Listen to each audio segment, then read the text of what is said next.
follow-up question to the two of you, and I want to see what your reaction is to this. I have found that usually if I get the part, I'm auditioning and I get the part, that's usually when I've gotten the least direction. Because the more they have to say, oh, make it more like this, oh, could you try it like that, then it wasn't kind of the right thing. I mean, what do you think of that? It seems to me that I can think of auditions where I've, maybe read for 4 different characters and done a bunch of takes of this one, but the one that I got was the one that I just, boom, and then that was it. You know what? I think that it's true because the most natural sounding voice is the easiest to do, and it sounds the best with the characters. I think it sounds, when watching an anime or a cartoon, the voices that come that are natural for the actor, I think, are more, I don't know. Yeah, but I know, I totally know what you're saying. Yeah, I mean, and for me, it's not even necessarily if it's just me talking exactly like this, but just that I've read for 4 or 5 something different roles, and they're kind of like directing me, and it's almost like they're trying to shape it into that thing, that nebulous thing that they have in their mind that it could possibly sound like. But then when you hit that one and you do it, it's like that's, okay, that was the one. That doesn't mean they might not still tweak it, but I just kind of find that when it's the one, that's it's mostly already there. Yeah, I find that too.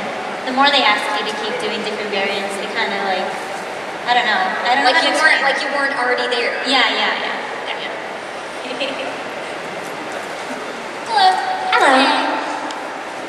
It's kind of like a 2-part question actually. The first one's not like you did, and then you're picking on Tiffany Grant. You said that your favorite color is blue. Do you realize that it's Ray's color?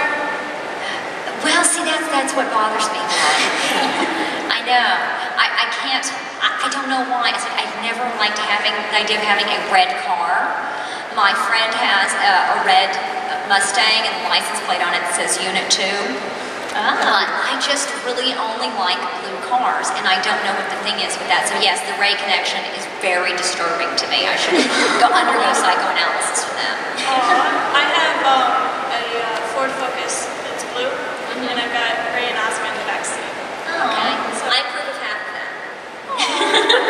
But my question is actually, if you go to like a restaurant, like either fast food, kind of behind the mic, do you try to trick people with your different voices? Sometimes I act like a little girl just to see what will happen when I get up to the window. Guilty. I know. I've done really obnoxious things like, hello! And for the most part, they just start laughing. They're like, thank you so much. I was so bored. Like, anytime. Hi, I have 2 questions. One of them is a request. This is for Cristina. My friend Julie wanted a shout out. Could you, Sure. I'm recording. Just wanted to say hi or something because she was watching a show that you were in. She asked me to do this before I left. Hi, Julie. Sorry that you can't be here at Colossalcon. I hope that I can meet you soon, one day. Bye. And my other question was, what are your favorite bands? Since we were talking about music earlier. Yeah, I'm listening to a lot of Passion Pit and Fun. Do you guys like them? Woo! Yeah, I like it. Right now, I really like Train a lot. I also like Nickelback. They're good too. It's not a bad singer, but I really like Regina Spektor. Thank you. Hey, you. Was there ever an anime that you recorded and was released and then you said to yourself, oh, I did so terrible in that line or whatever? Yes. Yes. Oh, sure. There's did we want to go back and redo something that we did earlier? Yeah. Yeah, I'm sure that happens, but can't get too hung up on that. I mean, you did it, it's done. Yeah. Yeah, as an amateur voice actor, I know that feeling. Thank you. Thanks.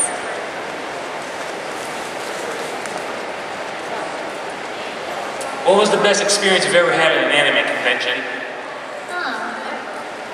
I like when people give me little gifts that they've made themselves. Somebody made me little alchemist bottles because of the Atelier Mirror game, and I get lots of drawn pictures and stuff. I like that. For me, probably the best experience was the first time that I met Yuko Miyamura. She's the original voice of Asuka. And it's a source of great pleasure and pride for me that we have since become good friends, but meeting her for the first time, I really nearly passed out. I was hyperventilating. I'm sure she thought I was insane. But yes, that was for me the greatest thing ever. It was the first time that I got to meet Miyamura-san. Mine is a tie between having lunch with Edward James Olmos and the K-On! Concert we did at Anime Expo 2011, where over 1,000 people showed up to hear us perform.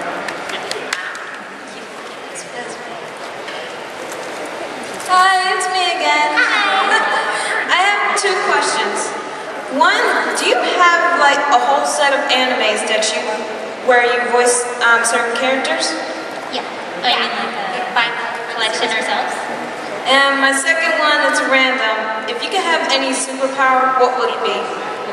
I would like the ability to change sizes so that I could be, suddenly tall and reach things up high, but then, maybe I could be as tiny as, like that was the Wonder Twins or whatever, size of a whatever. So yeah, that's what I want to do, is like be able to change sizes. I would love to have Mystique's power from the X-Men, the ability to transform into anybody you want to. Be fun. Who are you trying to impose that? I'd like the power of super memory, so anything I read, I will memorize and recall instantly, so I can know every language, every I've ever read. Oh, I should have picked that one. That was awesome.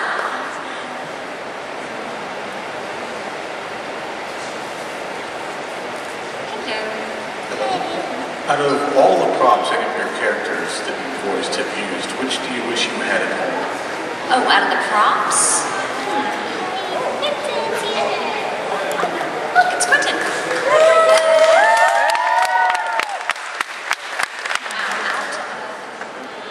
I don't know, can I say an AV unit? Wow, that'd be handy. That'd be pretty handy. First I have to have some place to plug it in, but AV unit.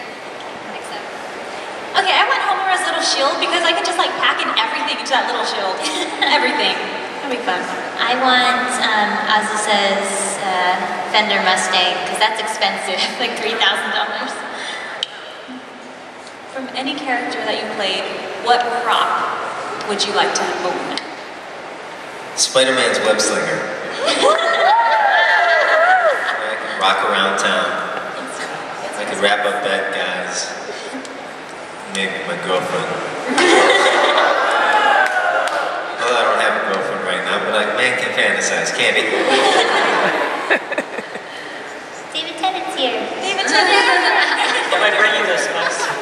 Excuse me? Am I bringing the specs then? Yes, you are. Good job. But I'm glad you're here for this question. If all of your characters that you voice were to meet up, and for whatever reason they had a disagreement, who do you think would win in a fight? Oh my gosh. He would win. Wow. Monica would win. Oh my gosh, all my characters are like magical. Yeah, I know.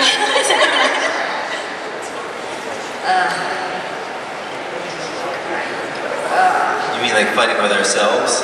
Like, yeah, fighting amongst themselves, yeah. Yes, fighting amongst themselves.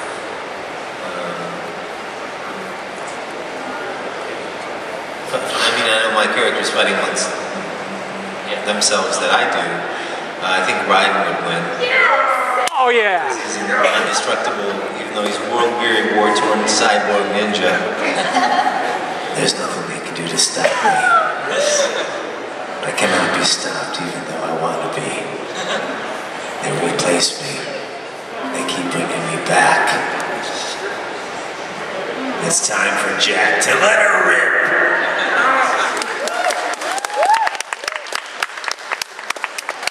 I have a lot of really awesome characters. Homura would just freeze time and then explode them all.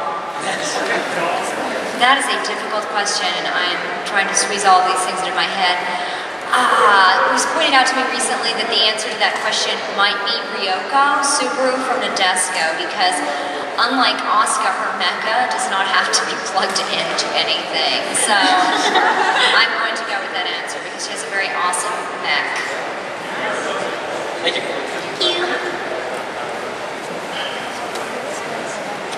I have 2 questions. Is that okay? Sure. Okay.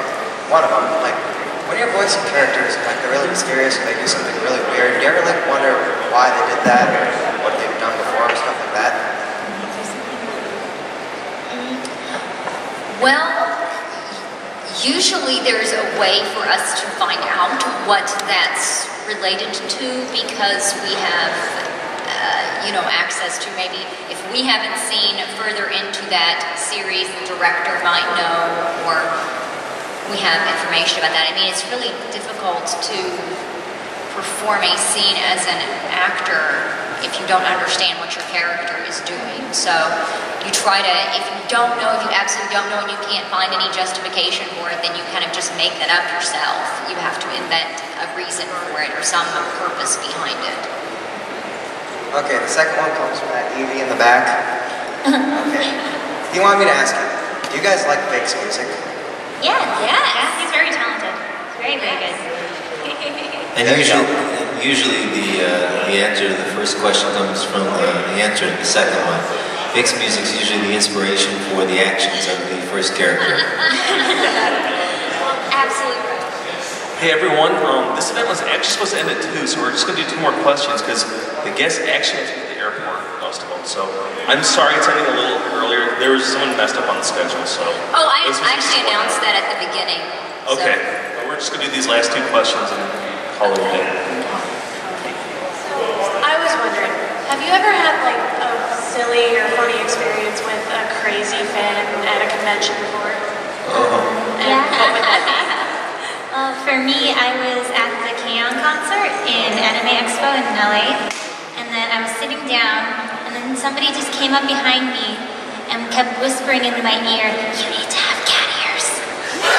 And I'm like, "I do, I just didn't bring them." And he's like, "You need to go get some right now." And he wouldn't leave me alone, he kept insisting. He told me I should take Cassandra's off her head and take them, but yeah, whispering in the ear is just kind of Can't we actually turn off cameras for this question? I don't want, like, if they accidentally see it on YouTube, I don't want to hurt. Oh, yeah, that's what happened to me when I answered this question one time. Really? Oh, really? Okay, yeah. Okay, so nobody put this on